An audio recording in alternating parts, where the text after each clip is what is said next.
Now CNN's Sanjay Gupta on assignment for 60 Minutes. Take a moment and remember your favorite teacher. Now imagine that teacher could reach not 30 kids in a classroom, but millions of students all over the world. That's exactly what Sal Khan is doing on his website, Khan Academy. With digital lessons and simple exercises, he's determined to transform how we learn at every level. One of his most famous pupils, Bill Gates, says Khan, this teacher to the world, is giving us all a glimpse of the future of education. The story will continue in a moment.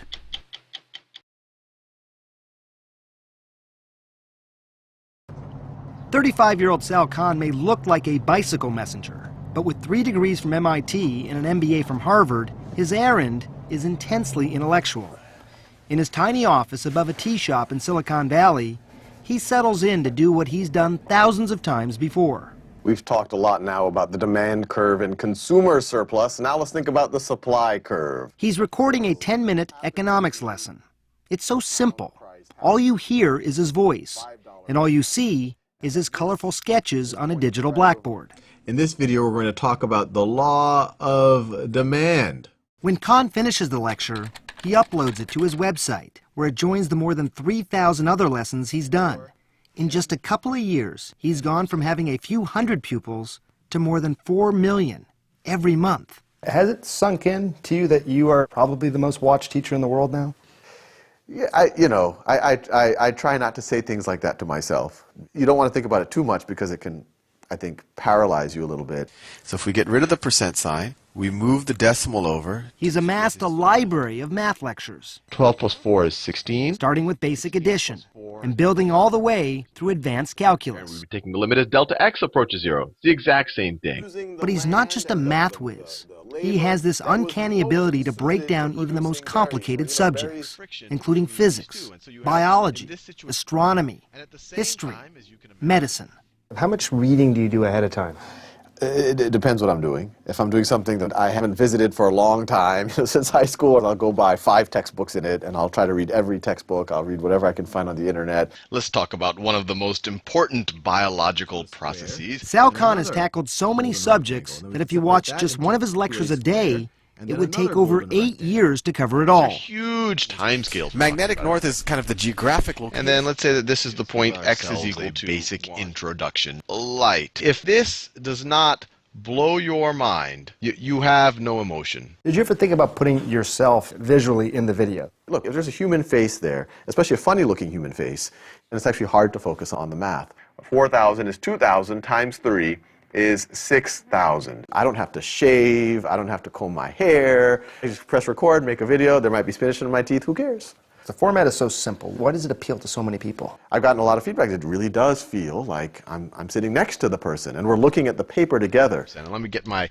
trusty calculator out. I'm 95% of the time working through that problem real time. Or I'm thinking it through myself if I'm explaining something. And to see that it is actually sometimes a messy process, that it isn't always this clean process where you just know the answer. I think that's what people like, the kind of humanity there. It all started in 2004, when Sal Khan was working as a hedge fund analyst in Boston, and his cousin Nadia, a 7th grader in New Orleans, was struggling with algebra. He agreed to tutor her remotely and wound up posting lessons on YouTube. They helped Nadia, but then an odd thing happened. Total strangers started using them too. I started getting feedback like, my child has dyslexia and this is the only thing that's getting into him. I got letters from people saying, we're praying for you and your family. That's pretty heady stuff. People don't say that type of stuff to a hedge fund analyst normally. So in 2009, Khan quit his job and, working from a desk set up in his closet, devoted himself full-time to Khan Academy. It's a non-profit with a simple but audacious mission: to provide a free world-class education for anyone, anywhere. If that goal sounds far-fetched for a guy working in his closet, consider what happened next. There's a website that I've just been using with my kids recently called Khan Academy, K-H-A-N. Just one guy doing some unbelievable 15-minute tutorials. I was like, those videos for Nadia, not Bill Gates. I have to take a second look at some of this stuff. That's right. Bill Gates, one of the smartest and richest men in the world, was using Sal Khan's free videos to teach his own kids. 2 weeks later, I got a call from Larry Cohen, who's Bill Gates' chief of staff, and he says, you know, you might have heard, Bill's a fan. And, I'm like shaking. I'm like, yeah, I heard, and he's like, if you have time, I'd love to fly you up to Seattle. And then I was looking at my calendar right then, and for the month, it's completely blank. I was like, yeah, I think I could, fly in, between like laundry and a bath. I can just and meet with Bill. That was just 2 years ago. Today, with the help of more than $15 million in funding, much of it from the Gates Foundation and Google, Khan has been able to hire, with competitive salaries, some of the most talented engineers and designers in the country. The Khan Academy office has the intense vibe of a Silicon Valley startup. The team is working to create software they hope will transform how math is taught in American classrooms. And once they've done all of these, they really understand proper fractions. We visited a class in the Los Altos School District outside San Francisco, where the new Khan Academy software is being piloted. Grab your computer, log in, and then open Khan Academy. Right away, you notice something different. There are no textbooks and no teacher lecturing at the blackboard. Instead, students watch Khan videos at home the night before to learn a concept. Then they come to class the next day and do problem sets called modules to make sure they understand. If they get stuck, they can get one-on-one help from the teacher. Less lecturing, more interaction. What you think of as homework, you do at school. And schoolwork, you do at home. It's called flipping the classroom. And 7th grader Laureen Forget says using Khan Academy at home has given her math a big boost. I'm not a big fan of textbooks. I thought that Khan Academy was a lot easier because it's on a screen, it's easy to find the concept you want to do. And now with the videos, do you find yourself rewinding it, playing it again if you need to? A lot, yeah. You do that at home? Yeah, usually when I watch a video, it's because I'm having trouble on the practices. So if I don't understand the video, I can always rewind it or pause it so that I can go back to the module and do what I learned. What's the hardest part about learning this way? I don't really think there's a hard part. Even kids who don't have a computer at home can flip the classroom. Eastside Prep in East Palo Alto keeps its computer labs open until 10 p.m. So kids like 6th grader Alex Hernandez can take as much time as they need to learn a concept.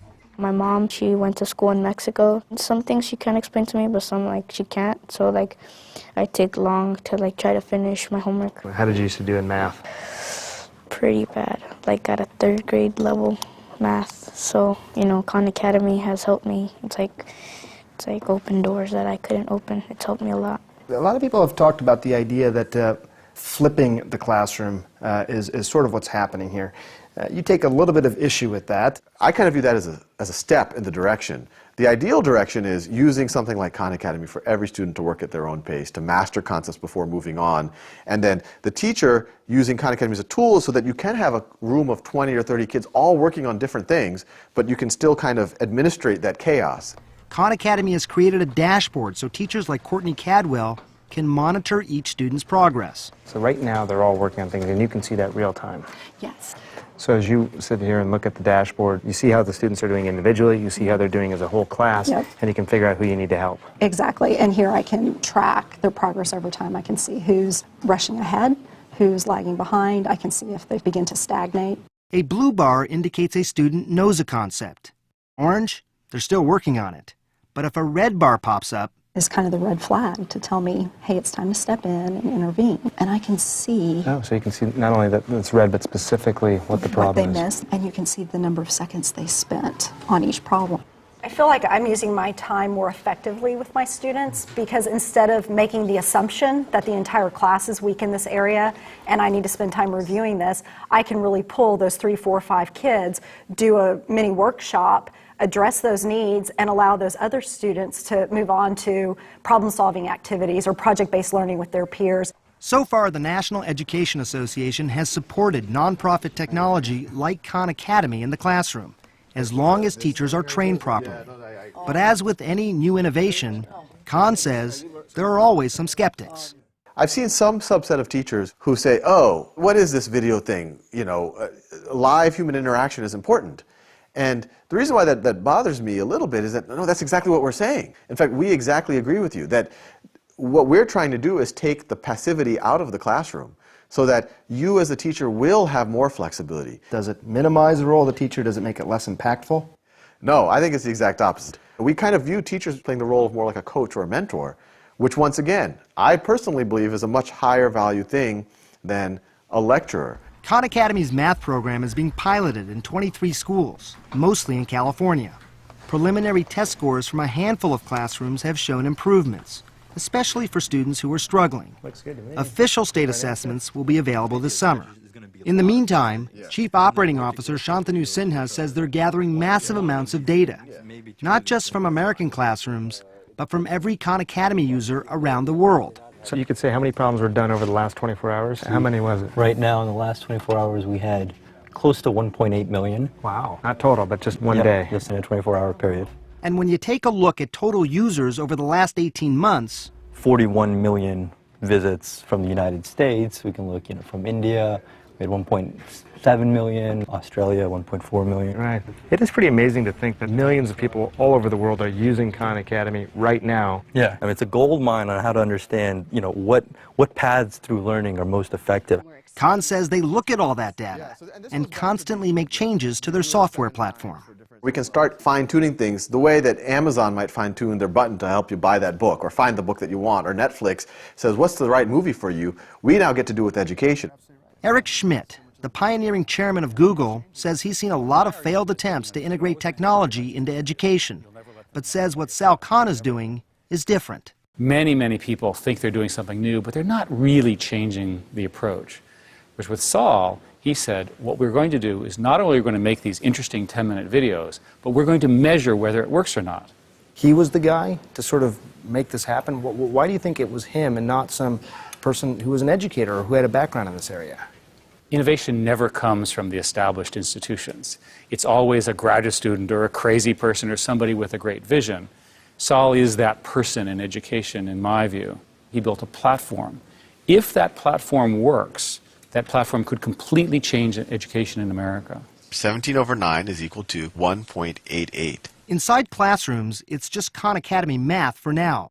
But Sal Khan believes his strategy can be used to teach subjects like history and science, and not just in elementary schools, but high schools and even colleges. But no matter how big or how successful Khan Academy gets, Sal Khan promises he'll never put a price tag on it. The for-profits have to mold themselves much more to the education establishment than we do. As a not-for-profit, we're just like, what's our mission? To educate children as well as possible. I've said it enough times, and it's in our mission statement, a free world-class education for anyone, anywhere. And that's what sixth grader Alex Hernandez says he needs. Has anyone in your family ever gone to college? No. So that's a pretty big deal for you? Think you're going to be able to do it? With help or with more studying or Khan Academy, I think I can get there. I think you can too.